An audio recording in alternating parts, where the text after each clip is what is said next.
Bueno, buenas tardes y bienvenidos a un nuevo lunes de La Factoría, donde como siempre os recordamos, vosotros sois los protagonistas y nosotros encantados de poder disfrutar también acompañados estas nuevas tardes de lunes. Hoy también me acompañan tres grandes ponentes, así que ya os digo que vamos a compartir una gran tarde y que este ratito hoy va a valer la pena. Cada lunes es una gran ilusión ver cómo seguimos siendo un colectivo motivado y motivado en aprender, en enseñar, ¿no? Y en dar lo mejor de nosotros mismos contra lo que pase, contra viento y marea. Y hemos pasado una época muy difícil, de las que nos va a costar ver el final, que nos ha complicado también lo que es el relacionarnos y el conocernos entre compañeros. Y yo creo que aquí cada lunes pues estamos consiguiendo también esto un poco. Y por otra parte, esta situación también nos ha traído pues mucha más información por conocer, nuevos casos, casos clínicos, nuevas situaciones por explorar y también esas experiencias que estamos compartiendo aquí entre todos cada lunes y que seguro nos harán crecer y seguir adelante en esta y en muchas más situaciones. Además, no solo a nivel de nuestra especialidad, sino que como estáis viendo, muchas otras que también nos están aportando su granito de arena para así seguir aprendiendo y ganando experiencia juntos. Está claro que mantenernos al día en nuestra profesión no es una opción, sino que es una obligación. Así que espero que este proyecto os funcione como herramienta tanto o más como a nosotros. Y gracias por acompañarnos en la aventura y ayudarnos a crear pues, estos nuevos lazos de los que seguro van a ir saliendo cosas muy interesantes. Os recuerdo que si queréis ver y compartir mucho más contenido de la factoría, podéis entrar en nuestra página web, lafactoria.com, donde encontraréis pues, las ponencias anteriores, estas mismas ponencias de hoy, y también podéis informaros sobre futuros webinars o pasar a ser ponentes.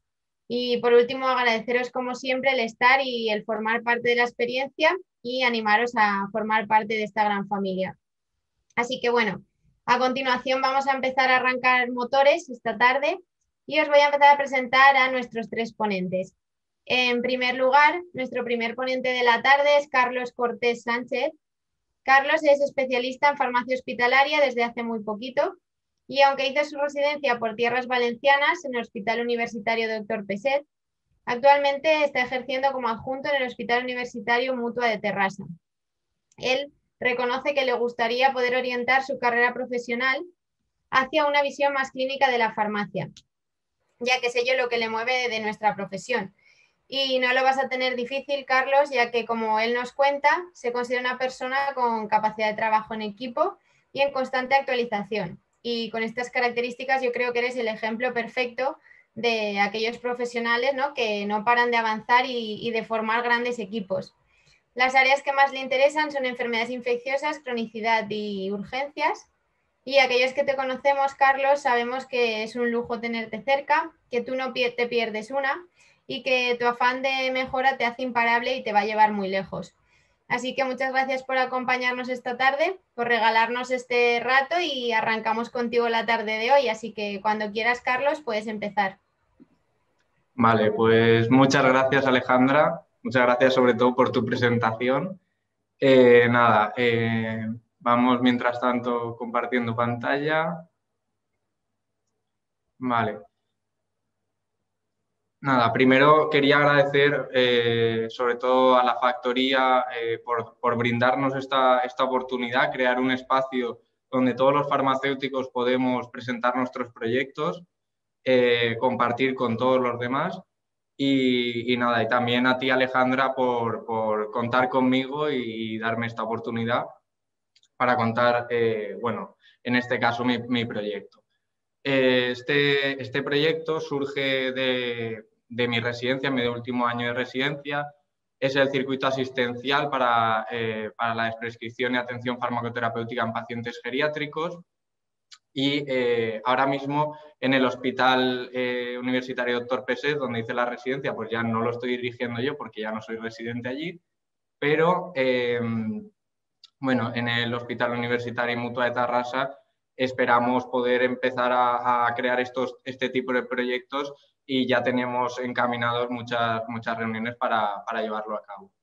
¿Vale? Entonces, para empezar mi sesión, quería hacer hincapié en el papel que juegan, en el papel tan importante que juegan las rotaciones en la formación de los residentes y es que no tendría sentido este circuito y este proyecto que os voy a contar sin ellas. Y todo empieza con mi rotación clínica en el servicio de medicina interna, con la geriatra del hospital, en la que pasábamos visita a estos pacientes geriátricos y veíamos la importancia de hacer una adecuación farmacoterapéutica de su tratamiento. Posteriormente me hice una rotación externa en el servicio de urgencias del Hospital de la Santa Creu i Sant Pau en Barcelona, con los doctores Jesús Ruiz y Ana Juanes, que me explicaban de primera mano el proyecto que ellos llevan a cabo, que es el Código Medicamento, y tienen una parte también dentro de las urgencias de área de fragilidad en el que ya realizan este tipo de adecuación farmacéutica y optimización. Y para acabar las rotaciones encaminadas a este proyecto, hice una última rotación en el servicio de farmacia de la residencia para personas mayores dependientes de La Cañada con el doctor Juan Peris, donde pude ver de primera mano lo que da la valoración geriátrica integral y cómo los diferentes profesionales sanitarios interactuaban para centrar la atención en estas personas. Y nada, con esto ya me voy a centrar en lo que es el circuito en sí y el proyecto, y por tanto el índice que voy a seguir es el objetivo, el diseño de este proyecto, las mejoras que buscamos, quién lo forma, el circuito y el modelo en sí, y qué limitaciones y valor añadido podemos aportar, y para acabar las conclusiones. En cuanto al objetivo, pues vimos que lo que teníamos que hacer es implantar un circuito asistencial entre el servicio de farmacia y el servicio de medicina interna del hospital para proporcionar atención farmacéutica centrada en adecuación farmacoterapéutica y desprescripción en pacientes geriátricos polimedicados en seguimiento desde consultas externas. El diseño que seguimos fue que planteamos el problema, que eran estos pacientes geriátricos polimedicados con un número de fármacos mayor o igual a 5 y que tengan algunas de las siguientes características. Sospecha de ramo-interacción, duplicidad terapéutica o alteración analítica, iónica, hepática o renal. Esto nos dio para pensar a la geriatría y a los servicios de farmacia y buscamos la herramienta que pensábamos que era la solución a este problema, y era crear un modelo asistencial interdisciplinar donde la comunicación la realizábamos a través del modelo de interconsultas. Esta herramienta se responde con los siguientes instrumentos de adecuación e identificación de PRMs, adherencia y criterios de prescripción. Para último, hacer un registro en la historia clínica electrónica con las recomendaciones que hayamos realizado. ¿Qué buscamos con este proyecto? Mejorar la atención sanitaria de estos pacientes geriátricos. ¿Y cómo lo hacemos? Pues con una optimización farmacoterapéutica a través de la mejora de la adherencia, reducción de la cantidad de fármacos prescritos, reducción de la complejidad terapéutica o reducción de la carga anticolinérgica. Esto nos evitará posibles efectos adversos, PRMs e interacciones medicamentosas, y con lo cual tendremos una disminución de reconsultas en el servicio de urgencias y reingresos en el hospital. Es súper importante que creemos desde farmacia estas alianzas con diferentes servicios clínicos del hospital, y en nuestro caso lo hicimos con el servicio de medicina interna y concretamente con la geriatra. El circuito que seguimos fue, en primer lugar, la geriatra de nuestro hospital identificaba a los pacientes y hacía una interconsulta farmacia, y en el servicio de farmacia realizamos un informe farmacoterapéutico a través de una valoración farmacoterapéutica integral en 3 pasos y unas recomendaciones sobre plan farmacoterapéutico y plan de monitorización. Y por último, se hace el seguimiento y la monitorización de los cambios realizados con diferente periodicidad, y lo hacemos el equipo, tanto la geriatra como el servicio de farmacia. En esta valoración farmacoterapéutica integral incorporamos la identificación y clasificación del paciente, que es conocer las áreas problema, hacer la VGI, la valoración geriátrica integral, con diferentes escalas como el índice de Bartel, el MEC-Lobo o la fragilidad de Frail, y diferentes constantes vitales del paciente. La otra parte es la adecuación, la concordancia entre la indicación y el tratamiento, la efectividad según guías clínicas y objetivos terapéuticos marcados para cada paciente individualmente, la seguridad a través de reacciones adversas, PRMs, interacciones y carga anticolinérgica medida según el DBI, y la adherencia medida a través de registro de dispensaciones, entrevista clínica y cuestionario ARMSE. Además, como la complejidad terapéutica con el MCRI. Y para acabar, los criterios de prescripción, en este caso, BIRS, Stovestar y Leskron. Ahora os voy a comentar un par de conceptos clave, como que he ido dando pinceladas, para el circuito y para que se entienda un poco por qué hemos elegido estas herramientas. En cuanto a la carga anticolinérgica, se define como el efecto acumulativo de tomar uno o más medicamentos con capacidad para desarrollar efectos adversos anticolinérgicos y depende de la potencia anticolinérgica de cada medicamento y de la dosis. Se ha visto que hay efectos adversos periféricos como estreñimiento, sequedad de boca o retención urinaria, así como centrales de deterioro cognitivo, alucinaciones o delirio. Además, está asociado con el aumento de riesgo de caídas y de la mortalidad. Y en nuestro caso lo que hacemos es utilizar una herramienta que permite el cálculo simultáneo de 10 escalas diferentes, incluyendo la DBI, que es una base de datos de 128 medicamentos y tiene en cuenta la dosis, que hemos visto que es importante. En cuanto al cuestionario que utilizamos para la adherencia, utilizamos el ARMSE, que es un cuestionario validado para pacientes pluripatológicos. Es un cuestionario de 12 preguntas en el que las respuestas vienen en una escala tipo Likert con una puntuación de 1 a 4 y cuanto menos sea la puntuación, mayor será la adherencia. Y la complejidad terapéutica la medimos a través del índice de complejidad de régimen de medicamentos, que es el MCRI, que tiene en cuenta tres apartados, como son la forma farmacéutica, cada forma tiene un valor, la frecuencia de la administración, que tiene en cuenta la posología de cada medicamento y si hay condicionales, y las instrucciones adicionales, como sea partir medicamentos o disolver y demás, que dificulten, que hagan que sea más complejo. Por tanto, cuanto mayor sea la puntuación en este cuestionario, peor será, o sea, mayor será la complejidad y peor será la adherencia. Y en cuanto a criterios de prescripción, como vemos en la diapositiva, existen en el mundo infinidad de criterios diferentes y nosotros para hacer la prueba piloto hemos utilizado 3 diferentes. Uno español, que es el Leskron, uno europeo, que es el Stovestar, y uno americano, que es los criterios de BIRS. Y nada, con todas estas herramientas creamos una planilla tipo Excel donde hacer nuestra selección e identificación de pacientes y vemos que la primera parte es eso, la identificación del paciente, los datos y las constantes vitales, así como las escalas y el índice de fragilidad.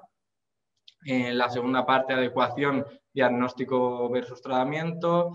La efectividad medida con las diferentes escalas y los objetivos terapéuticos que hayamos marcado para cada paciente, la seguridad medida con el DBI, la RAM y las interacciones, la adherencia y el MCRI y los criterios de prescripción.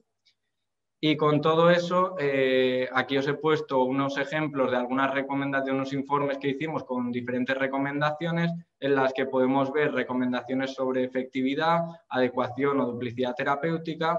También en este caso hicimos una valoración nutricional del paciente ya que estaba desnutrido. También proponemos alternativas según guías clínicas, ya sea también para disminuir los efectos adversos o disminuir la complejidad terapéutica. Y en cuanto al plan de monitorización, proponemos escalas y analíticas concretas para cada paciente. Como limitaciones del proyecto, es un modelo que está basado en las interconsultas, es una herramienta que a día de hoy pues, no estamos muy habituados a utilizar, pero bueno, poco a poco vamos mejorando esto. La información en la historia clínica electrónica a veces no es todo lo fácil que parecería. Como hemos visto, hay múltiples herramientas para diferentes conceptos. El seguimiento, de momento, es una pieza clave ahí que tenemos que seguir trabajando y no tenemos recursos y tiempo concretos para este proyecto. Además, como último punto de limitación sería la continuidad asistencial, que puede ser tanto una limitación como un valor añadido, y es que si somos capaces de crear esta red asistencial donde tanto farmacéuticos de atención primaria, de hospital y de comunitaria podamos trabajar con los diferentes servicios clínicos y centrar la atención en el paciente, podrá ser un valor añadido. Además, es un proceso transversal de abordaje de los problemas reales de la actualidad, de una población envejecida y polimedicada, implicación del farmacéutico en los servicios clínicos del hospital, utilización de herramientas clínicas basadas en la evidencia científica, promovemos el uso racional del medicamento y supone una reducción del coste sanitario, ya sea directo por disminución del número de fármacos o indirecto por una disminución de potenciales PRM que haga que los pacientes acudan menos a los servicios de urgencia.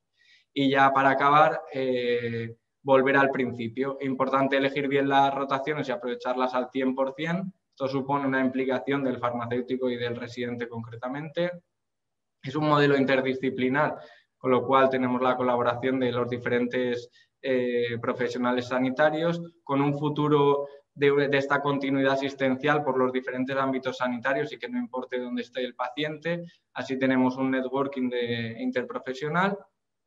Es un modelo asistencial basado en evidencia científica, por tanto promovemos la medicina basada en la evidencia y mejoramos la atención sanitaria de estos pacientes geriátricos polimedicados con un enfoque centrado en la persona. Por tanto, esto supone la humanización de nuestra profesión.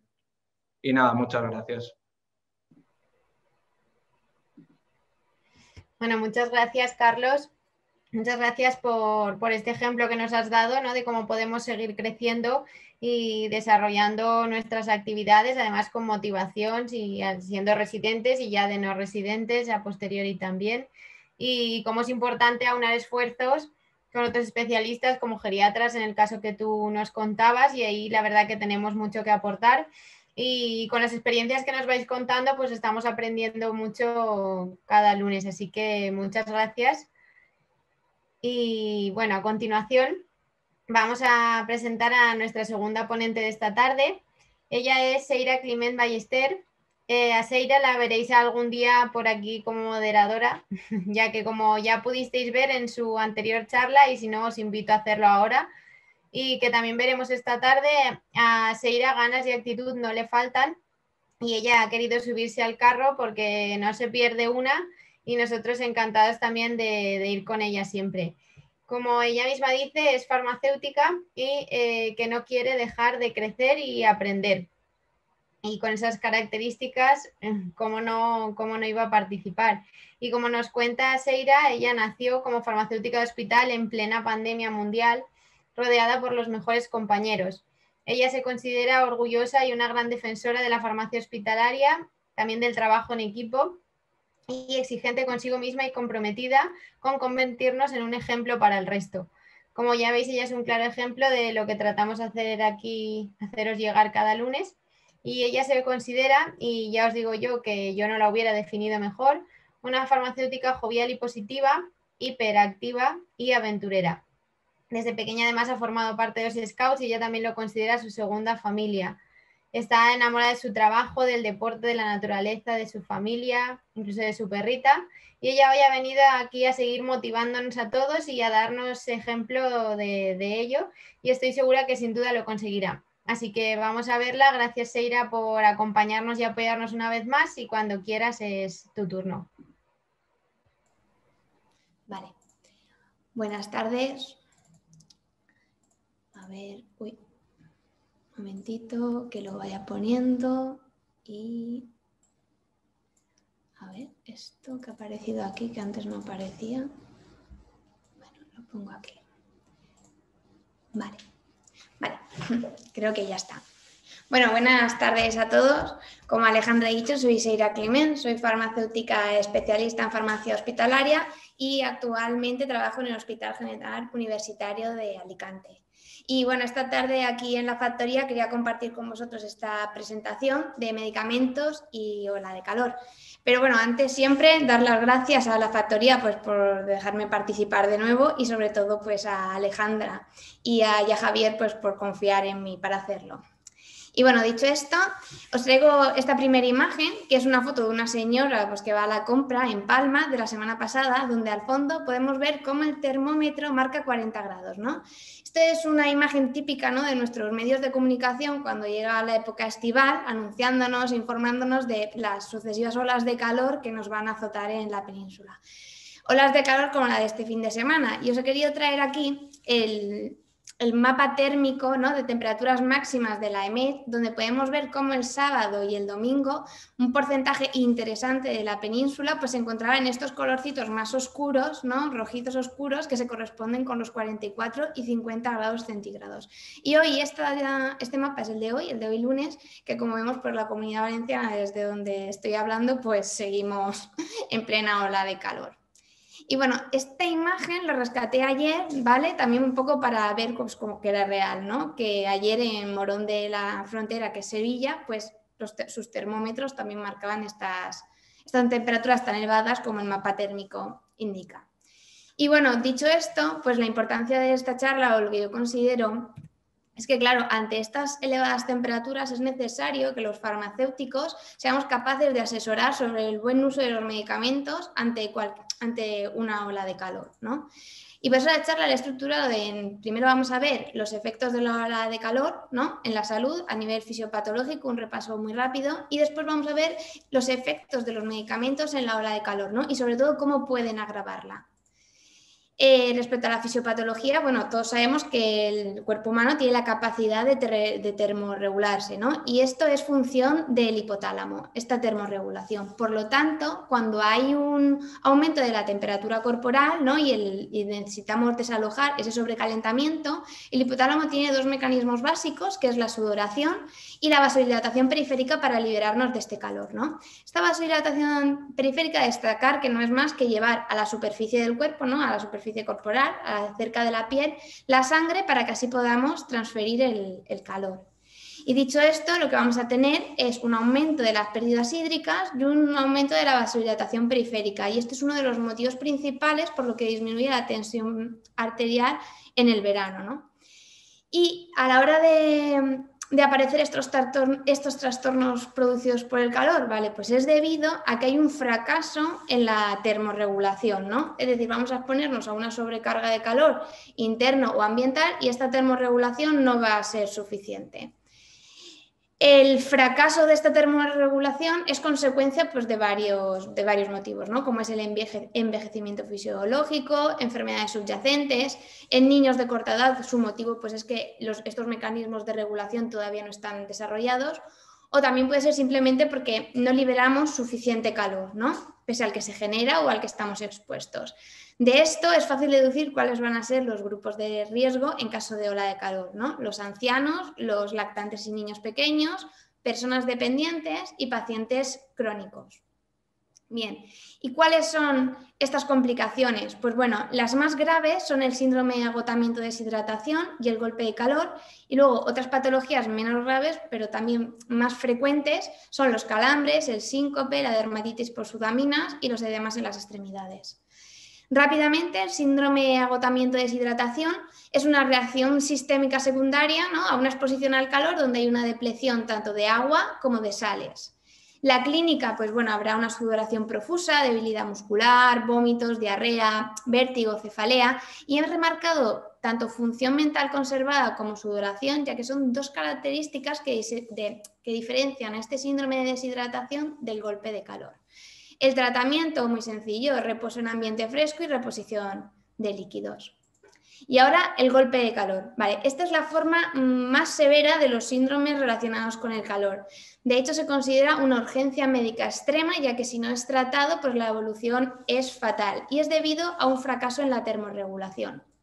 Este aumento de la temperatura tiene diferencia con la fiebre, que en la fiebre sí que hay una termorregulación, hay sudoración, sigue un ritmo circadiano y los antipiréticos son útiles. En cambio, en el golpe de calor, lo que falla es la termorregulación y y el cuerpo empieza a aumentar su temperatura por encima de los 40 grados y medio. Además, hay un cese de la sudoración y los antipiréticos no son útiles.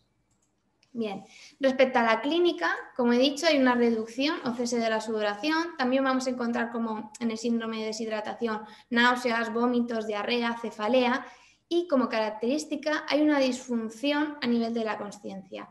Además, un 10% harán una insuficiencia renal aguda, hasta el 80% presentan analíticamente alteraciones de la función hepática y también hay una coagulación intravascular diseminada característica de este golpe de calor. El tratamiento pues, es un enfriamiento externo a base de eso, enemas fríos, lavado gástrico con suero frío, bueno, todas las maneras que nos podamos imaginar para bajar esa temperatura, ¿no?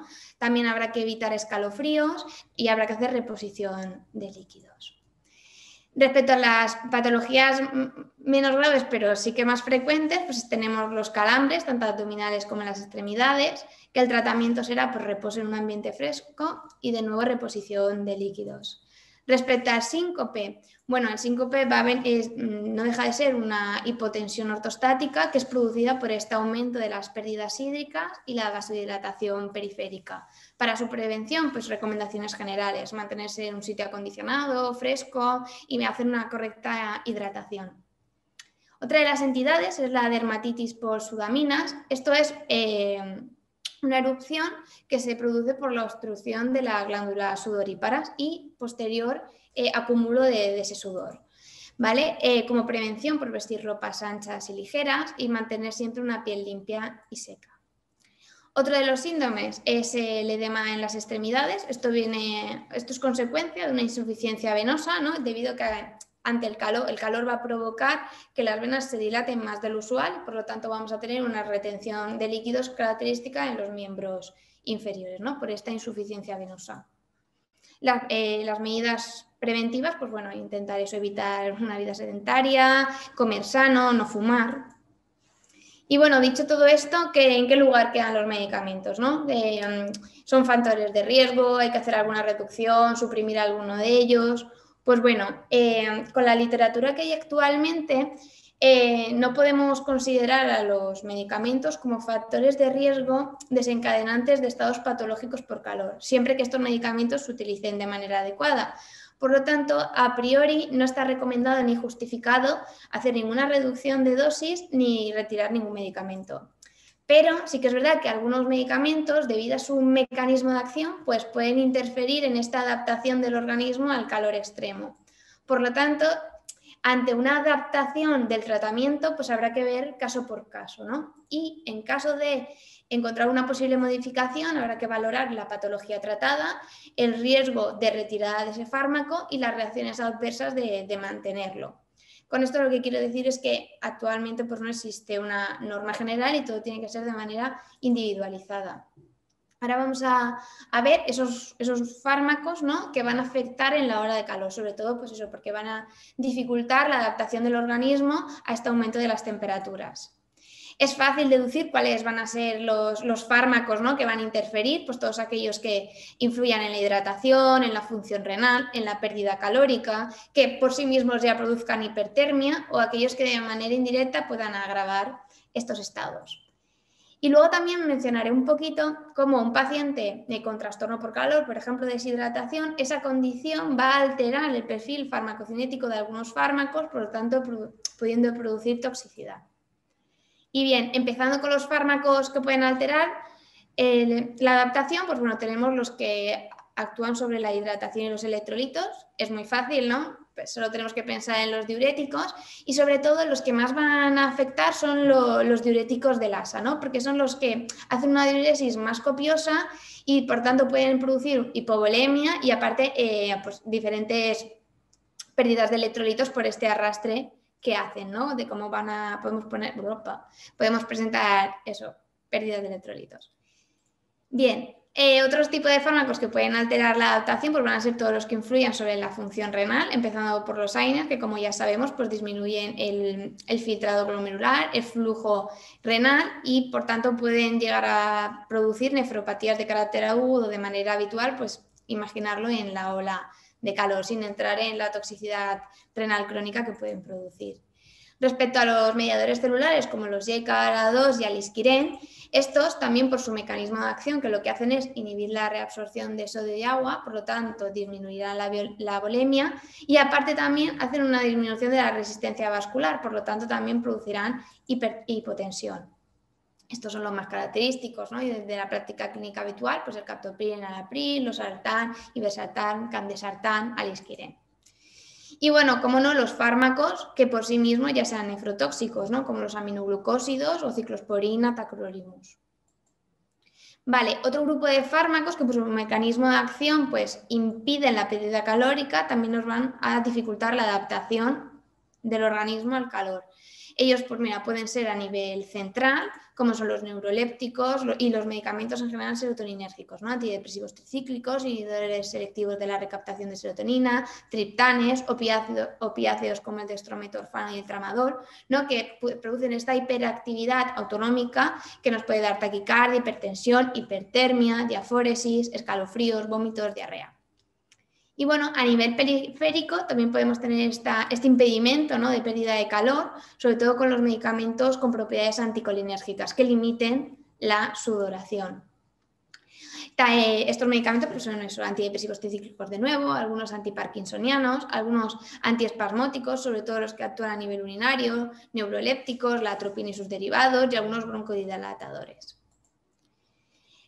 Otros fármacos que pueden dificultar son los vasoconstrictores, ¿no? Agonistas y aminas simpático-miméticas, ya que van a impedir esa vasodilatación periférica que nos va a ayudar a disipar el calor. Destacar pues, como agonistas beta-adrenérgicos, la pseudoefedrina y la efedrina que utilizamos para la congestión nasal a nivel sistémico, la etilefrina en hipotensión ortostática y algunos antimigrañosos como pueden ser los triptanes o los derivados del cornezuelo del centeno como la ergotamina. Otros fármacos que también van a dificultar la adaptación, pues los que limiten el aumento del gasto cardíaco, ¿no? Porque vamos a necesitar este aumento al aumentar el gasto sanguíneo cutáneo. Por lo tanto, los fármacos que actúen tanto sobre la frecuencia cardíaca como beta bloqueantes, como sobre el volumen por latido, como los diuréticos que nos impidan aumentar este gasto cardíaco, también nos estarán limitando esta adaptación. También podemos encontrar como impedidores, ¿no? Las hormonas tiroideas, ya que su mecanismo de acción aumenta el metabolismo basal, por lo tanto va a aumentar la temperatura corporal. Luego también destacar pues, los fármacos que por sí mismos pueden producir hipertermia, como son los neurolépticos, con el síndrome neuroléptico maligno, ¿no? Donde también hay una hipertermia, rigidez, pérdida de conciencia, hiperactividad autonómica. Y luego también los agonistas serotoninérgicos que pueden producir el síndrome serotoninérgico, ¿no? Aumentando, alterando el estado mental, haciendo una hiperactividad autonómica de nuevo o una hiperactividad neuromuscular. Pues estos fármacos ya los conocéis también, que son los antidepresivos tricíclicos, los IMAO, los inhibidores, los ISRS, el litio, triptanes, linezolid, buspirona y opiáceos como el dextrometorfano y el tramadol. Y bueno, y ya casi terminando, pues también pueden alterar la adaptación aquellos medicamentos que de manera indirecta agraven, pues en este caso, pues eso, la hipotensión, ¿no? O sea, todos los antihipertensivos y antiaginosos que nos pueden bajar la tensión, pues agravarán de manera indirecta estos efectos del calor. Y además, aquellos que puedan alterar el estado de vigilia, ya que van a mermar nuestras facultades para poder defendernos del calor. Y bueno, pasando a los cambios farmacocinéticos, ¿vale? Estos cambios van a ser más importantes en aquellos medicamentos que sean de estrecho margen terapéutico, ¿no? Ya que, por ejemplo, en un estado producido por el calor, que es la deshidratación, podemos ver alterada tanto la distribución como la excreción y esto va a afectar sobre todo pues, a fármacos del tipo litio, dioxina y antiepilépticos, pudiendo pasar de estar en rango terapéutico a rango tóxico. Esta diapositiva es una tabla recapitulativa, ¿vale? Que podemos encontrar en el Ministerio de Sanidad o en la Agencia Española de Medicamentos y Productos Sanitarios, donde dan recomendaciones sobre el buen uso de los medicamentos en caso de ola de calor, que nos puede servir pues, como ayuda o apoyo para la toma de decisiones. Y bueno, y dicho todo esto, ¿cuál es el papel del farmacéutico, ¿no? En este contexto? Pues bueno, vamos a poder actuar tanto en la prevención como en el tratamiento, ayudando en la educación del conjunto de medidas higiénico-dietéticas, controlando la dispensación y el asesoramiento en ella, vigilando el estado general del paciente, ya que por nuestra proximidad a ellos tenemos esta ventaja, y bueno, identificando los medicamentos que puedan alterar la adaptación del organismo al calor, ¿no? Sobre todo teniendo en cuenta pues estos grupos de riesgo, ¿no? Que son más vulnerables de sufrir sus efectos, pero también sobre la población en general. Y bueno, pues como mensajes clave, recordar pues, los principales grupos de riesgo en situaciones de calor extremo, que como ya hemos dicho, pues son ancianos, lactantes y niños, personas dependientes y pacientes crónicos, en particular los que tengan afectaciones graves. Y luego, pues que en caso de ola de calor, los medicamentos a tener en cuenta son los que son susceptibles de agravar estas complicaciones pues debido a sus mecanismos de acción. Recordar también que la adaptación de un tratamiento debe considerarse siempre caso por caso y al final lo más importante es pues eso, que la adopción de medidas preventivas eficaces van a limitar la gravedad de dichos riesgos. Y bueno, muchas gracias por vuestra atención.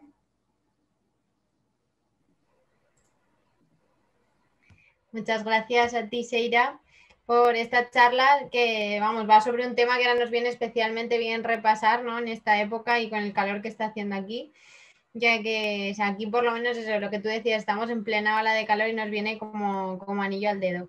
Y siempre recordar y repasar los detalles, ¿no? Como estos que nos contabas, que nos hacen pues no parar de innovar y de seguir investigando a ver en qué campos podemos intervenir como farmacéuticos, pues siempre es súper interesante. Así que gracias, Seira.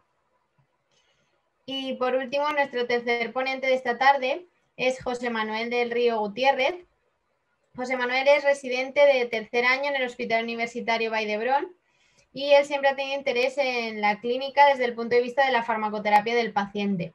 Y de hecho es por ello que decidió tomar el camino del FIR y marcharse a Barcelona a formarse, donde estoy segura está formando ya un gran equipo. Y es que él mismo lo dice, que de allí se está llevando una grandísima experiencia laboral, pero también una gran experiencia personal, teniendo la oportunidad de conocer a grandes profesionales y ya a grandes amigos. Y por otra parte, José Manuel como persona se considera alguien honesto y directo, lo que como todos sabemos pues son grandes cualidades que todos queremos tener cerca. Y aparte de la farmacia hospitalaria, sus otras pasiones son el cine y la lectura. José Manuel, estamos encantados de que nos acompañes esta tarde y de tenerte por aquí. Así que ahora es tu turno y cuando quieras puedes empezar. Vale, gracias Alejandra. Voy compartiendo pantalla.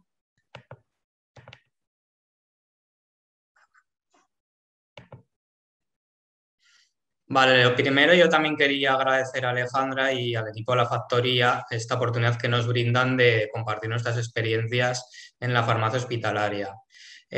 Para la última ponencia de hoy tenemos un caso clínico que ocurrió en la unidad de oncomatología de farmacia en nuestro hospital.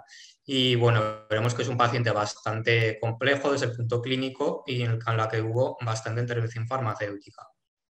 Para poner en contexto al paciente, se trata de una paciente de 53 años de edad diagnosticada de reflujo vesicoureteral grave congénito de niña. El reflujo vesicoureteral consiste en que la orina fluye de nuevo hacia los riñones, porque tenemos unas válvulas que no funcionan bien y esto lo que nos produce al refluir la orina de nuestro riñón es ardor urinal, incontinencia urinaria, infecciones o hipertensión arterial. Existen varios grados de reflujo vesicoureteral. El caso de nuestro paciente era de grado 5, reflujo vesicoureteral de grado 5, lo que le conduce a una insuficiencia renal grave. Entonces es una paciente que a los 29 años de edad, en el año 1994, se le trasplanta, ¿vale? Lo único que el paciente acaba desarrollando un rechazo clínico a pesar de tener un buen estado general durante más de 15 años. Entonces, lo que sucede es que esta paciente vuelve a ser reintervenida en 2015 para un nuevo trasplante renal.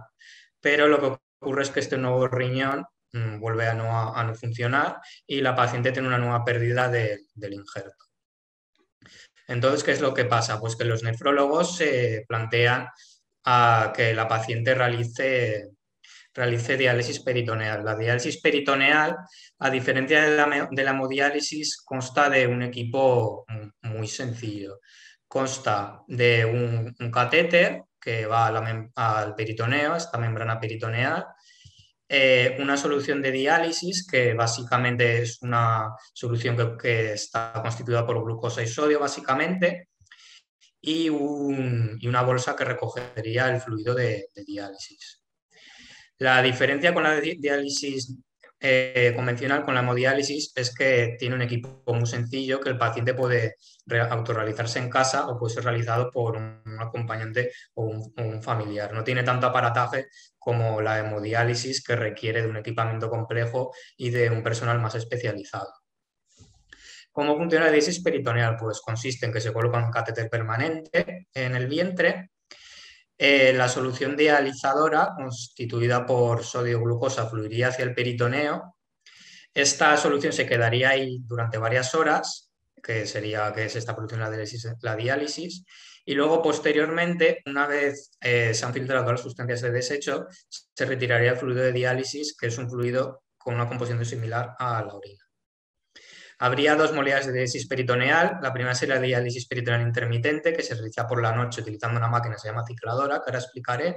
Y luego la diálisis peritoneal continua, que consiste, que también se puede realizar una diálisis nocturna con la cicladora. Lo único que cuando se infunda la solución de diálisis, esta se mantiene en el abdomen todo el día. Y cuando el paciente se va a la cama, se retiraría el líquido.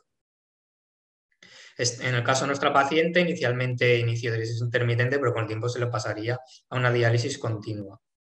Aquí podemos ver lo que es la cicladora. La cicladora consiste en varias bolsas de solución que están pinzadas, ¿vale? Entonces la máquina automáticamente despinzaría una de las bolsas con la solución dializadora, esto fluiría hacia el vientre del paciente y se quedaría allí varias horas, ¿vale?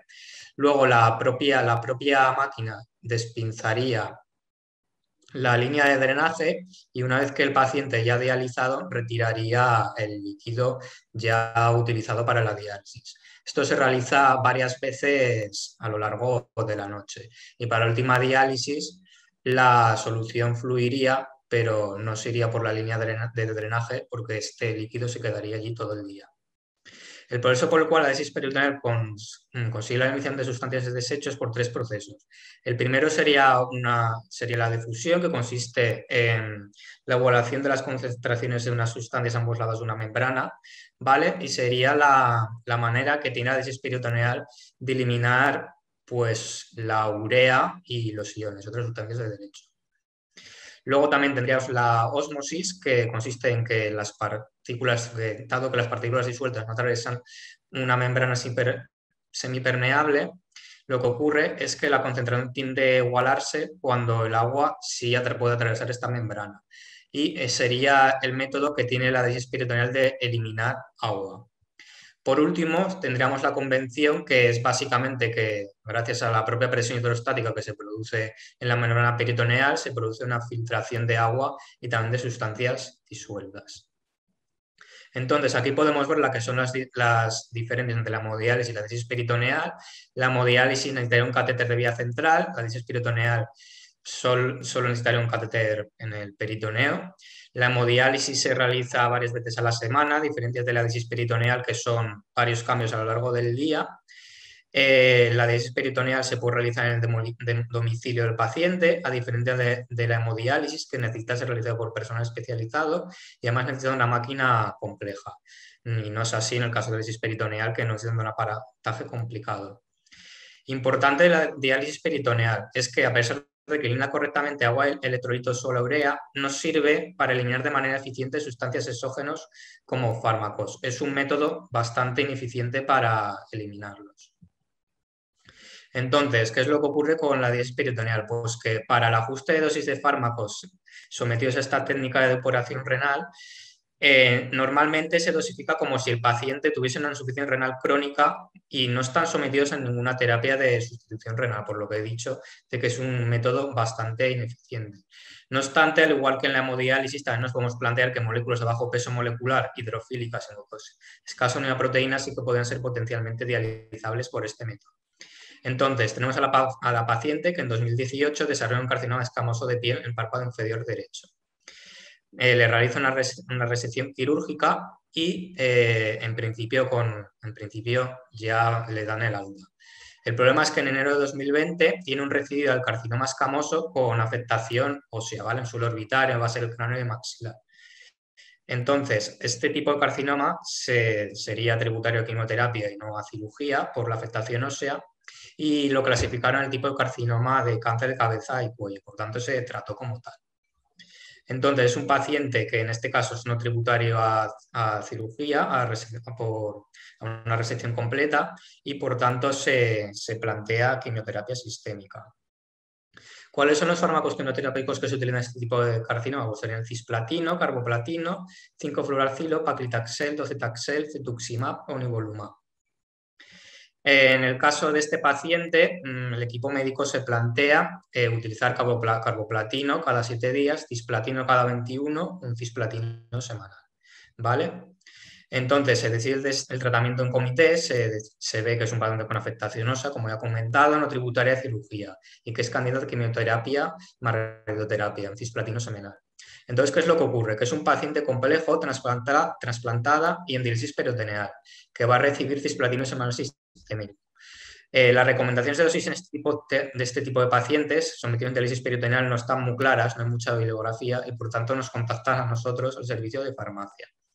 Entonces, si analizamos la molécula, el cisplatino, vemos que es una molécula que aunque es pequeña, tiene un volumen de distribución muy alto, llega hasta hígado, pulmón, útero y ovarios, y que además tiene una unidad de proteínas plasmáticas muy, muy grande.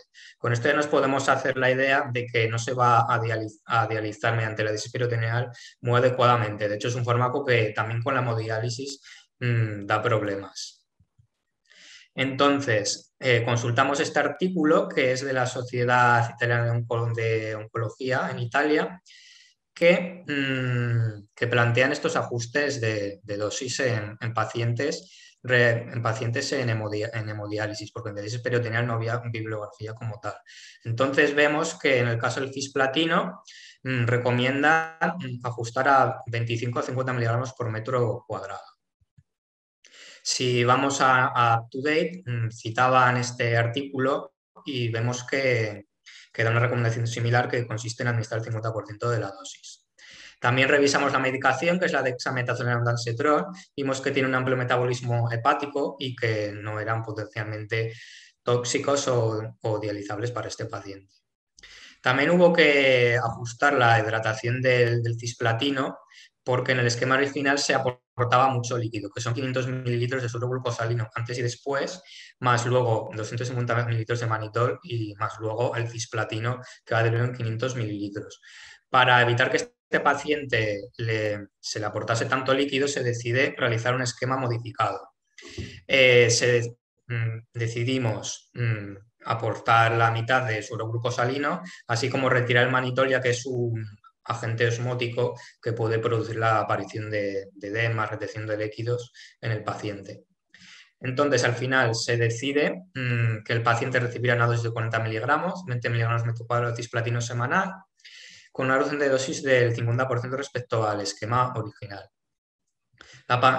También aconsejamos que la paciente deberá someterse a diálisis nocturna 3 horas después de la finalización de la quimioterapia para que ésta haga efecto. Y además hay que tener también en cuenta que este fármaco a partir de las 4 horas se une de manera muy importante a la albumina. Por tanto, a partir de las 3 horas nos aseguramos que se vaya a eliminar y que no sea tóxico. La paciente recibe 7 ciclos de cisplatino semanal concomitante con radioterapia y con bastante buena tolerancia. El paciente en octubre de 2020 vuelve a tener control y el que tu médico ve que tiene un aumento de la masa tumoral con ocupación de la fosa nasal y del seno maxilar. Entonces, al ser un paciente que está en progresión de la enfermedad, se vuelve a decir el tratamiento en comité. Es una paciente que sigue sin tributaria de cirugía por la afectación ósea, no candidata a rehidratación y sí candidata a quimioterapia sistémica. Contacta de nuevo con el servicio de farmacia para ver qué podemos aconsejar para su terapia. El equipo médico nos propone estos esquemas de tratamiento para enfermedad recurrente. Sería carboplatina más 5-fluoracilo más cetuximab, o cisplatina más 5-fluoracilo más cetuximab, o paclitaxel más cetuximab. Nos consultan para ver cuál sería el esquema más adecuado según las características de este paciente.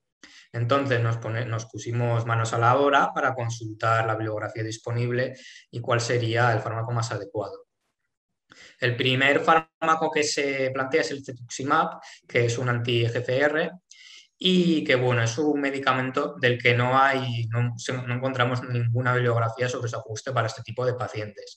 Lo que pasa es que viendo la propia farmacocinética eliminación del fármaco, que es un medicamento biológico que se tiene que degradar en pequeños péptidos y además con una vida media muy elevada, pues damos por hecho que tiene una alta degradación hepática y que por tanto no va a dar problemas en un paciente con insuficiencia renal porque antes se tiene que degradar.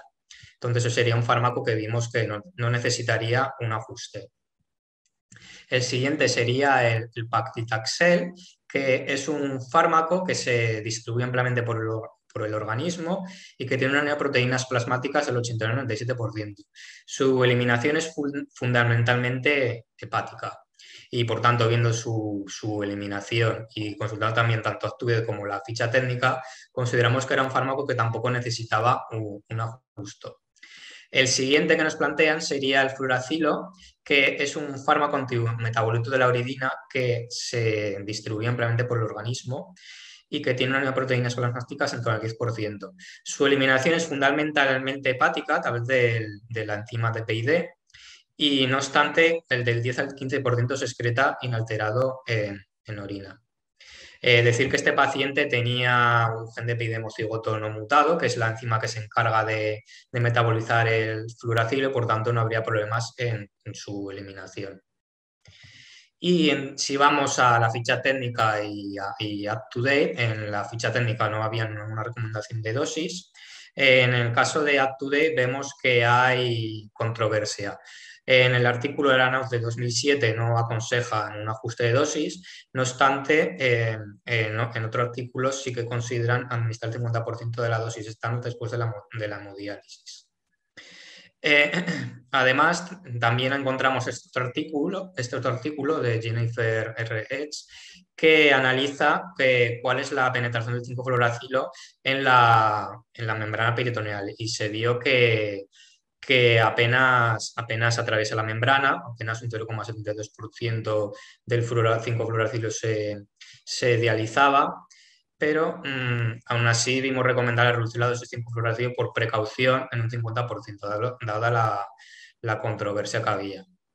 Y por tanto vimos recomendado ajustar. El siguiente fármaco era el carboplatino, que es un fármaco que se acciona ampliamente por el organismo, tiene una unión a proteínas plasmáticas alta, en torno al 90%, y con una eliminación fundamentalmente renal.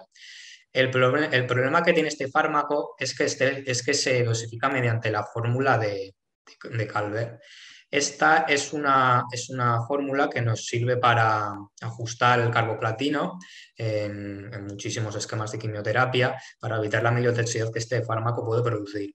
El problema es que esta fórmula utiliza el nivel de creatinina sérica del paciente y claro, al ser un paciente que tiene el riñón perdido, pues tiene unos niveles de creatinina que no son falsos y además la desis peritoneal pues también los falsea. Es una fórmula que no está validada para estos pacientes, para unos niveles de creatinina tan altos. No obstante, también es posible dosificar por miligramo por metro cuadrado. Entonces, si vamos a UpToDate de BCC Cáncer, vimos que fue recomendable, vemos que ellos recomiendan dosificar por miligramo por metro cuadrado y administrar un 25% de la dosis habitual. También encontramos este otro artículo que propone un factor de corrección para la fórmula de Carvel y poder dosificar a partir de esta. No obstante, al final decidimos reducir la dosis de carboplatino en un 25% y pautar según miligramo por metro cuadrado. Fue recomendado ajustar. Al final, el esquema por el que nos decidimos fue el carboplatino más 5-fluoracilo más cetuximab. Y bueno, también tuvimos que ajustar el volumen de líquidos a recibir. El cetuximab era en torno a 98 mililitros, el carboplatino en torno a 270 más 100 mililitros de suelo fisiológico y el 5-fluoracilo en casi 250 mililitros a pasar en 4 días. Nosotros consultamos a su nefróloga y nos dio el visto bueno para pasar este líquido a que el paciente en esos momentos estaba orinando 1,5 litros. También ajustamos el volumen de líquidos de premedicación, ya que decidimos que la desclorfluorina pasarla en bolus y la dexamina en ondansetron, dado que son compatibles, pasarlos juntos en un suero en 15 minutos. Al final este sería el esquema final, cetuximab 493 miligramos, el carboplatino a 194 miligramos ajustado a un 25% de la dosis y el 5-fluoracilo también reducido al 50%. Entonces, ¿cómo fue el paciente? Pues el paciente en noviembre inició el cetuximab como una tolerancia, salvo presencia de hipomagnesemia. Aquí también nos volvieron a consultar sobre si podían pautar magnesio a este paciente previo al cetuximab para evitar este problema. Como ya hemos dicho, la diálisis peritoneal es bastante eficiente eliminando iones y por tanto no vimos ningún problema en que este paciente se le pautase magnesio en PVC. En diciembre se adicionó el carboplatino y el 5-fluoracilo y no obstante el paciente acabó teniendo una mala tolerancia al primer ciclo del tratamiento. Tuvo que acudir a urgencias y requirió ingreso. Pero el paciente presentó mucositis, sangrado, trombopenia y una neutropenia también. ¿A quién podemos achacar estos efectos adversos? Pues puede ser el 5-fluoracilo, que en bomba puede producir una mucositis y la neutropenia trombopenia se le puede achacar más al carboplatino. Entonces decidimos un nuevo ajuste de dosis, entonces se decide retirar el 5-fluoracilo por elevada toxicidad, que bueno, a pesar de que ajustamos la dosis según la bibliografía y que además no tenía un elemento renal muy alto, pues bueno, parece que tuvo una gran toxicidad, por tanto se retira y luego se reduce la dosis de carboplatino un 25%, es una reducción estándar. Y al final el paciente después de esto sí que toleró bien el tratamiento. Como take home medsis, pues tenemos que el servicio de farmacia tiene un papel importante en la elección del esquema quimioterápico en pacientes complejos, que es el caso de este paciente, un paciente sometido a diálisis peritoneal, el conocimiento de la química del fármaco, su farmacocinética para ser capaz de hacer una recomendación adecuada y también una búsqueda de bibliografía adecuada y su interpretación para dar la recomendación adecuada. Y eso sería todo. Muchas gracias.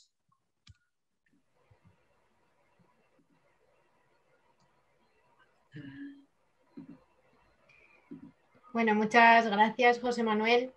Encantados de escucharte y de dar contigo este repaso, ¿no? Un campo tan complejo como es ese manejo de la dosis y de todo el tratamiento citostático, que ya en sí es complejo de base, pues en esta paciente, ¿no? Con cualquier alteración secundaria como la diálisis peritoneal que nos contabas, pues lo es mucho más. Así que yo creo que resultará muy útil tu ponencia y muchas gracias. Y ya para cerrar la gran tarde de lunes que estamos teniendo, tras estas 3 grandes ponencias, pues vamos ahora a concluir con unas preguntas para nuestros ponentes sobre sus charlas. Y como ya sabéis los asistentes de esta tarde, si tenéis alguna duda, la podéis comentar con los ponentes desde el apartado de preguntas y respuestas, que os aparece en la parte inferior. Y mientras tanto vamos a ir haciendo unas preguntas en el orden en el que habéis ido interviniendo. Así que para empezar, mi primera pregunta es para Carlos. Carlos, ¿tú crees que este modelo que nos comentabas, ¿no? En el estudio que tú has realizado, se puede implementar aparte de lo que ya hicisteis en vuestro hospital? Como nos comentabas, lo hiciste en el PESET y ahora estáis en el de Terrassa. ¿Se puede implementar en otros hospitales o en otros ámbitos, incluso como en atención primaria o en sociosanitario? Vale, pues nada, comentar que, bueno, ya he dado una pincelada al principio de la charla diciendo eso, que lo empecé en el Hospital Dr. Peset, que ahora mismo ya no lo estoy haciendo allí, pero bueno, ahora aquí en la Mutua, que llevo gran parte de esta atención farmacéutica a la cronicidad, sobre todo en el sociosanitario. pues estamos teniendo ya conversaciones para ver cómo planteamos este tipo de proyectos y claro que se puede implementar en todos los servicios. Importante tener alianzas con los servicios clínicos, hacer mucho equipo y yo creo que sí, que hay que apostar por esto para centrar la atención sanitaria en las personas y no donde estén esas personas. Entonces, creo que sí. Claro, lo que comentas que igual depende también de la predisposición del resto del equipo, que por mucha intención que le pongas, ¿no? Así no se conciencian ellos de que les podemos aportar. O sea, igual hay que demostrar primero que podemos aportar y luego ya formamos los equipos, pero bueno, yo creo que poco a poco y viendo tu charla a ver si se convencen más también, A ver si que, es verdad. que está genial. Muy bien, muchas gracias, Carlos. Gracias. Vale, pues ahora es tu turno, Seira. Como hemos comentado, ¿no? Nos has hablado de un tema que corresponde completamente con lo que estamos comentando, con la época del año. De hecho, hoy salía de trabajar y como te comentaba que ponían el termómetro 46 grados y he pensado, mira la charla de Seira si nos va a hacer falta. Así que para que lo tengamos todos en cuenta, ¿cuáles nos dirías que son las medidas preventivas de lo que nos has ido contando, las más importantes? Vale, a ver, las medidas preventivas más importantes e inmediatas, ¿no? Inmediatas, que pueden parecer así como muy obvias, pero que está muy bien siempre repasarlas, ¿no? Porque se juega como se entrena, ¿no? Entonces sería, por ejemplo, la vigilancia del estado general, pero de los pacientes e incluso de las personas de nuestro alrededor, ¿no? De hecho, voy a ir poniendo como ejemplo a mi abuela todo el tiempo, porque es una persona con la que hago mucho esto, ¿no? E implemento estas medidas preventivas y me cuesta. Entonces, bueno, pues de manera general sería eso, vigilar el estado general de los pacientes y la educación y el control del conjunto de medidas higiénico-dietéticas, que son pues las que todos conocemos, pero bueno, que es lo que digo, ¿no? Que siempre está bien repasar. Pues aumentar la ingesta de líquidos sin esperar a tener sed. Esto siempre estoy con mi abuela. Abuela bebe, y dice, es que no tengo sed. Pues eso, ¿no? Esa hidratación adecuada, que es no tener que esperar a tener sed para beber, evitar consumir bebidas alcohólicas o azucaradas, o incluso el café, ¿no? Que ahora nos apetece todo eso tan fresquito, pero eso también aumenta la pérdida de líquidos corporales. Y de igual, y referenciando también lo de las bebidas frescas, pues hay que evitar también las bebidas que son muy frías, también las comidas pues, muy copiosas o con alto contenido energético, ¿no? Y intentar cambiar eso pues, por consumir más en abundancia frutas y verduras. Y luego también pues las de siempre, ¿no? Que parecen tan obvias, pero aún, por ejemplo, la señora, bueno, es verdad que tiene que ir a comprar, pero estaba yendo a comprar con su carro en plena calina, ¿no? Entonces, pues eso, no exponerse al sol en exceso, reducir la actividad física, sobre todo pues en esas horas centrales del día. Y bueno, y usar ropa ligera, holgada, gafas de sol, sombrero, protección solar. Y bueno, y sobre todo también pues a la hora de estar en el día a día, pues eso, intentar siempre estar en un espacio ventilado y acondicionado y sobre todo, pues eso, extremar todas estas medidas en las personas de riesgo, ¿no? Ancianos, niños y pacientes crónicos. Creo que no me he dejado así ninguna, pero vamos, creo que Claro, esas son. lo que tú comentas que a lo mejor en uno mismo, pues tú estás teniendo en cuenta de, pues voy a beber, pues no voy a ir, tal, me controlo la ropa, estoy en un ambiente no tan caliente, bebo más agua, ¿no? Y no bebidas alcohólicas, tal, pero a lo mejor tienes que controlar más lo que tú dices, si tienes de riesgo a tu alrededor, si tienes Claro, es que al mayor. final es papel de todos, ¿no? O sea, ya no solo como profesionales sanitarios, sino como ciudadanos. Lo que pasa es que, claro, creo que nos relajamos un poco, ¿no? Y al final, pues eso, todos los años siempre hay alguna desgracia por descuidar algo que es tan básico y que tanto ayuda como es la prevención. Claro, y aparte bueno, lo que nos comentabas de que tiene que ver con la medicación es a nivel del hospital, claro, que también por ahí, ¿no? Podemos intervenir y a lo mejor Claro, campos del A ver, conocimiento. como farmacéuticos de hospital también lo que podemos hacer es en esa conciliación al alta, ¿no? Pues intentar enfocarnos en estos grupos más de riesgo y revisar pues el listado de medicaciones, igual que lo haríamos de forma habitual, pero por ejemplo haciendo más hincapié en los AINES o fijándonos en el paracetamol, ¿no? Porque sí que es verdad que si un paciente, por ejemplo un anciano, está en golpe de calor, él se nota con fiebre, ¿no? Porque al final es un aumento de la temperatura corporal y se toma un paracetamol, pues podríamos agravar esa hepatopatía que se ha visto que hasta el 80%, ¿no? Aparece en la analítica. Ese Claro. tipo de medidas así que es lo que digo, que parecen tan obvias, pero reforzarlas un poco. O si lleva un diurético, pues, y son sobre todo diuréticos de estos de alta potencia, ¿no? Que van a hacer esa hipovolemia, pues reforzar y asegurar que esos pacientes pues, van a reponer de verdad, no solo el agua, ¿no? Sino también esas sales, que al final son esos pequeños detalles, ¿no? Los que podemos hacer mucho, y no solo en el hospital, sino también en la oficina de farmacia, en la UFPE, ¿no? Que gracias a ese contacto tan estrecho que tenemos con el paciente, tenemos esa inmediatez de contacto y podemos pues, aportar mucho Eso en el es. tratamiento farmacológico. Nada, estoy de acuerdo contigo que también es otro campo en el que si nos concienciamos al final hacemos mucho, mucho papel. Muchas gracias, Seira. Y, y por último te quería preguntar en este caso a ti, José Manuel, que dada la toxicidad que pueden llegar a tener estos tratamientos, ¿no? Los tratamientos oncológicos, y que la diálisis peritoneal, como nos comentabas, pues no es un método muy eficiente para la eliminación de fármacos. ¿Tú crees que en estos pacientes, en vez de esta técnica que nos comentabas, podría ser más útil que utilizasen la hemodiálisis como terapia de sustitución renal? Bueno, esto es una decisión que también lo tendría que tener en cuenta los clínicos, tanto el oncólogo como el nefrólogo, porque en el caso de este paciente era un paciente que llevaba años con crisis peritoneal y a él le funcionaba bastante bien. Si él está cómodo con esta técnica, pues al final es algo que también hay que acabar preguntando al paciente, ¿no? Sí que es verdad que la hemodiálisis es más eficaz y que además hay más bibliografía, a diferencia de la crisis peritoneal, que como ya hemos visto apenas hay bibliografía. Y bueno, en verdad sí que es algo que se debería haber planteado, que en este caso no se hizo, pero claro, también depende mucho del paciente. Si el paciente está cómodo con la diálisis peritoneal, pues igual él prefiere seguir con esto y no acudir al hospital a realizarse las hemodiálisis. Entonces, claro, depende también un poco desde el punto de vista clínico y demás. Claro, que también es un factor a tener en cuenta, ¿no? Ya se desplazan muchos estos pacientes al Sí, hospital. exacto. A lo mejor también depende más de la comodidad, que aunque sea menos eficaz, tienen que valorar, ¿no? Beneficio, riesgo de una cosa y de la otra. Exacto, sí, sí. Muy bien, muchas gracias, Manuel.